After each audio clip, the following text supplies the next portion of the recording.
हम इसमें कोशिश में लगे हैं कि जिस तरीके से जो व्यक्ति चर्चा में हैं या नई चर्चाओं को जन्म देते हैं उनसे बात करें, इत्मीनान से, ठहराव के साथ और जानकारी हासिल करें। आज हमारे साथ मंचासीन जो अतिथि हैं वो दिल्ली के बीजेपी प्रदेश उपाध्यक्ष कपिल मिश्रा जी हैं। कपिल भाई, आपका खूब खूब स्वागत है इस मंच पर। बहुत बहुत आभार अविचल भाई। हम सभी विज्ञान में इकोसिस्टम जरूर पढ़ते हैं और जब इकोसिस्टम की जानकारी लेते हैं तो उसमें कई सारी ऐसी जानकारी आती हैं जिनको हम जानते हैं कि ये तो हमारे आसपास की चीज़ें हैं जिनको लेकर हम जीते हैं।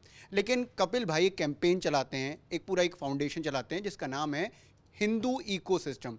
कपिल भाई, मैं सबसे पहले जानना चाहता हूँ ये पर्टिकुलर जो शब्द है हिंदू इकोसिस्टम, इसके मायने क्या हैं, मतलब क्या है? अच्छा सवाल किया अविचल भाई आपने, और सबसे पहले ही कर लिया, ये भी अच्छा किया, क्योंकि आपको जो मसाला चाहिए उसके लिए आपका ये पहला सवाल जरूरी था। मसाला आप भी देते हैं, मतलब आप ये मान रहे हैं? मैं ये बताना चाहता हूँ कि एक दूसरे की मदद करना, एक दूसरे का हाथ थामना, ज़रूरतमंद के घर तक पहुँच जाना, उसके दरवाजे तक पहुँच जाना, इसकी आवश्यकता को मैंने बहुत नज़दीकी से महसूस किया दिल्ली दंगों के दौरान।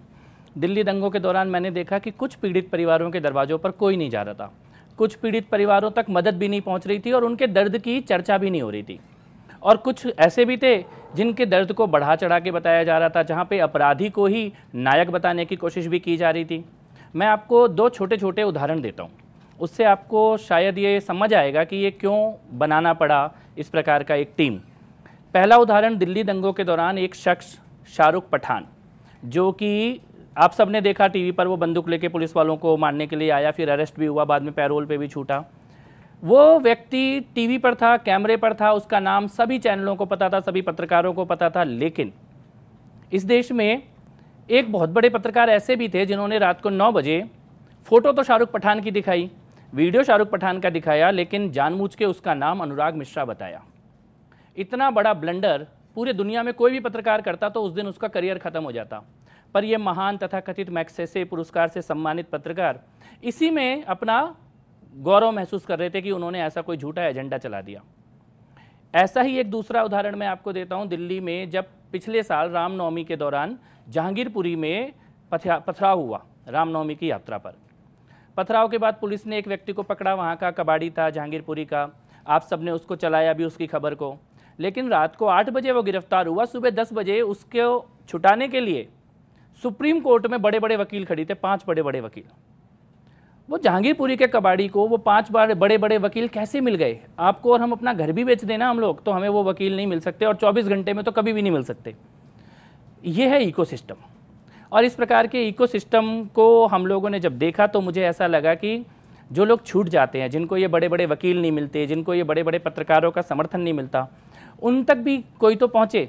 तो फिर हमने राहत का काम शुरू किया, कुछ परिवारों की मदद की जिनकी दुकानें जल गई थी, जिनके रिक्शे गाड़ियाँ तोड़ दी गई थी, और इसी को करते करते उदयपुर में जब कन्हैया लाल जी की हत्या की उनकी मदद का काम किया, अमरावती में उमेश कोले जी की मदद का काम किया, कर्नाटक में प्रवीण नेट्टारू जी की मदद का काम किया, उत्तराखंड के दिलबर नेगी जी की मदद का काम किया। तो ये मदद ऐसे परिवारों तक भी पहुंच जाए जहां तक बहुत सारे एजेंडा लेकर चलने वाली मशीनरी नहीं पहुंचती है, उसके लिए एक छोटा सा टीम बनाया है, उसका नाम हिंदू इकोसिस्टम है। इसी से जुड़ा एक सवाल है कि आप कह रहे हैं कि एजेंडा, और बेसिकली अगर इसमें भी देखें तो ये भी तो एजेंडा है कि आप केवल हिंदुओं के लिए काम कर रहे हैं, ये मान रहे हैं आप?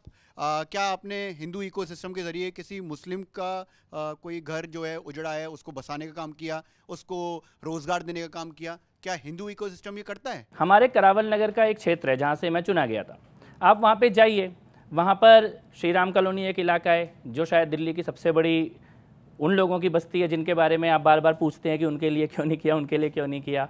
चांदबाग एक इलाका है। ऐसे इलाकों में जाइए, वहाँ लोगों से पूछिए कि एक व्यक्ति होने के नाते क्या कोई भेदभाव किया, क्या कोई लाइन खींची क्या? लेकिन संस्था अपने नियम के तहत चलती है, संगठन अपने नियम के तहत चलता है, वो उस दिशा में फोकस करके काम करता है, और मुझे लगता है अपना फोकस किसी को नहीं लूज करना चाहिए। कोई बता दे कि साहब की ये मुस्लिम परिवार परेशानी में है तो आप मदद कर देंगे? मेरी आप बात मानो, आप मदद कर देंगे? इस देश में एक वर्ग के लिए मीडिया भी है, जुडिशरी भी है, इंटरनेशनल ऑर्गेनाइजेशन भी है, ह्यूमन राइट भी है, राजनीतिक दलों की गाड़ियां भी हैं, और किसी के दरवाजे पे कोई नहीं जाता।